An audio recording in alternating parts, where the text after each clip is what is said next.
Good morning. I am 5 minutes earlier today. So if you are watching and recording, of course, you can fast forward 5 minutes, oops, or stay with us through our hellos. Sorry, my phone almost fell. Here we go.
Good morning, Sabrina. Не успела уже уйти.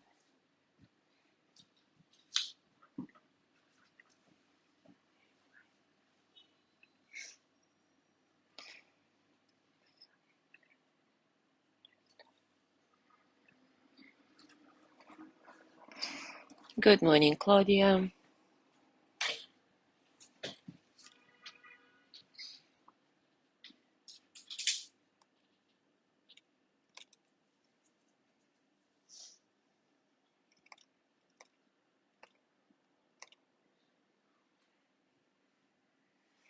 Good morning, Cindy.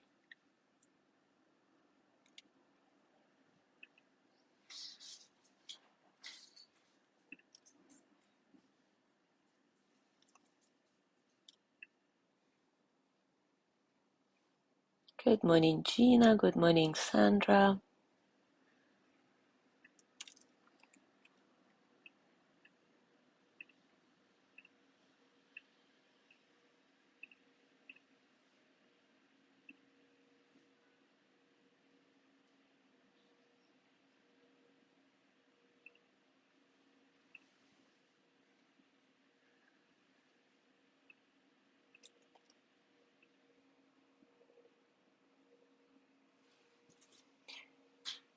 Good morning, Cherry.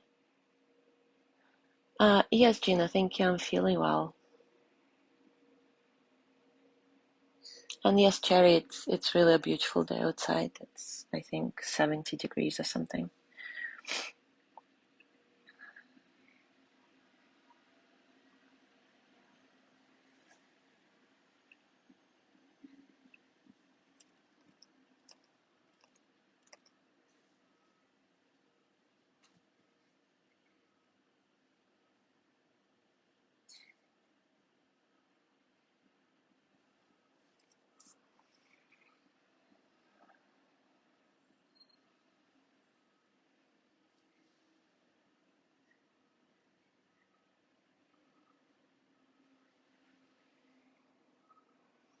Good morning, Jennifer. Nice to see you here.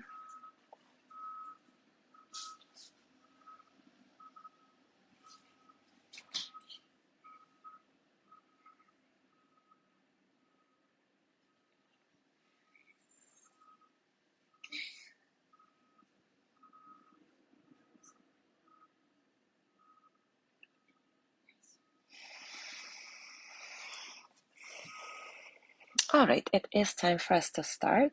Today we will look at the emotional experience of contentment. The Dalai Lama says, when you're discontent, you always want more, more, more. Your desire can never be satisfied. But when you practice contentment, you can say to yourself, oh yeah, I already have everything that I really need. Brené Brown says, contentment is about satisfaction. And that, ironically, is an unsatisfying idea for a lot of people. It just doesn't seem like enough in a world that tells us every minute should be huge and life should be this OMG level exciting at all times. We're somehow slipped into a way of being where a text that reads, I'll stop and get milk on my way home, earns a 4 emoji reply along with awesome, you're number one. So by these standards, contentment feels a little nah. On the other hand, we live in the culture of scarcity, and most of us are almost desperate to feel satisfied and to experience the enoughness that contentment brings. Contentment is that feeling of completeness, appreciation, and enoughness that we experience when our needs are really satisfied. Some researchers categorize all emotions into one of two categories, low arousal and high arousal, and contentment is definitely a raw arousal, positive emotion, along with peace, tranquility, and satisfaction. Contentment is positively correlated with greater life satisfaction and well-being, and preliminary evidence shows that experiences of contentment might even reverse the cardiovascular effects of negative emotions. According to some research, apparently 70% of the variance in life satisfaction is measured by a single item. All things considered, how satisfied are you with your life as a whole these days? So depending on how you answer this question is how satisfied you are with your life and how content you are. Of course, this leads to the age-old question, if we're not satisfied with our life as a whole, what does it mean? Does it mean we need to go get and do the stuff that will make us satisfied so that we can be content, so kind of chasing after the satisfaction? Or does this mean we stop taking for granted what we already have so that we can experience real contentment and enoughness? In other words, practice gratitude and appreciation of what we already have. The state of contentment resides in the space between uplifting emotions and subdued ones. And it relates to the quality of being wholeheartedly present, not worrying about the past or leaning into the future. In our modern day culture, this can be quite a challenging practice, as we usually roller coaster between extreme highs and uncomfortable lows, triggered always by external stimuli. But to practice contentment is to say, this is enough. This moment is enough. This person is enough. I am enough. And this is not to be confused with staying in status quo or condoning certain behaviors in ourselves or other people. The true freedom and contentment begin to find their way in our lives when we release our constant need to change things and start seeing them simply as they are. Neutral, not good, no bad. So let's explore this together now through a short practice. As always, take a comfortable position and take a few moments to settle in.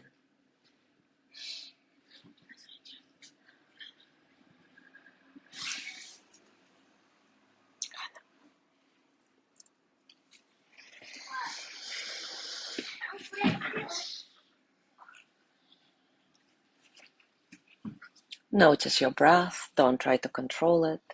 Just let it flow through your body freely, and simply observe how your body responds to each inhale and each exhale.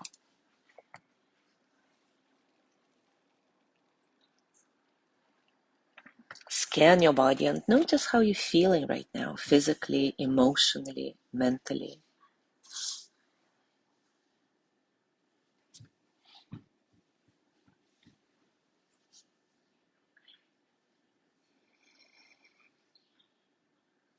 Are you content with the topic of our mindful morning today? Are you okay with the pace I'm taking, the things I chose to highlight for this talk? And if something is not to your liking, notice what your internal reaction to it is, without judgment.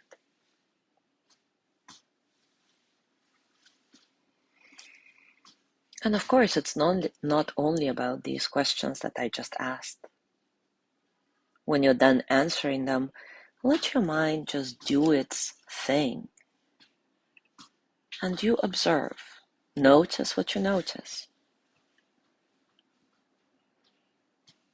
Notice if you're content or not satisfied with whatever is going on in your mind and around you and your environment right now. I'll give you a couple of minutes in silence for that.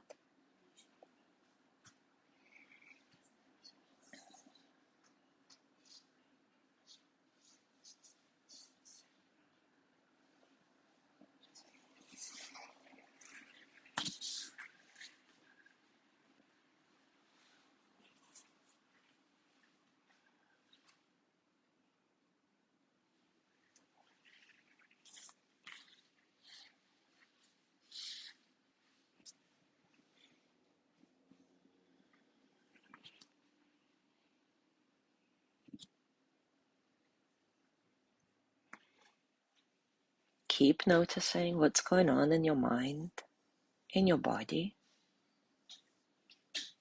in your environment, and notice all the things that you are judging. Can you practice contentment? Can you practice enoughness in this moment? Every time you notice there is judgment, can you reframe it? Can you let something, or whatever it is, be enough?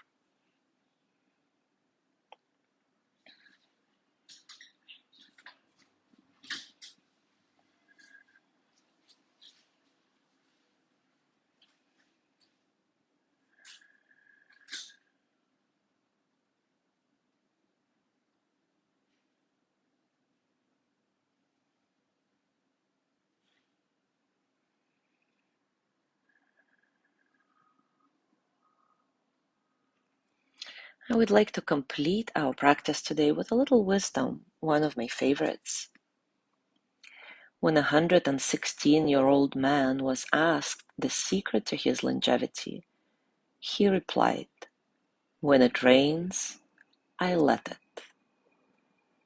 When it rains, I let it." I just love it. How many times do we get so worked up about things that we absolutely cannot change? And if we just accept it as something neutral and something that simply is, how easier our life would be. So as you go about your day to day, notice how much energy you expend moving towards what you enjoy and avoiding what you dislike. Notice if there is any physical gripping in your body, any tension when you try to chase after something. And see if you can release this tension by reminding yourself, this is enough. This moment is enough. This person is enough. I am enough. Bring your hands to your heart and repeat after me. I am here. I am breathing. My heart is beating. My mind is working. This moment is enough. I am enough. All is well in my world. Thank you so much for being here today. Have a beautiful day, and I will see you on Thursday. Tomorrow, Amethyst will be doing her group healing practice. Enjoy.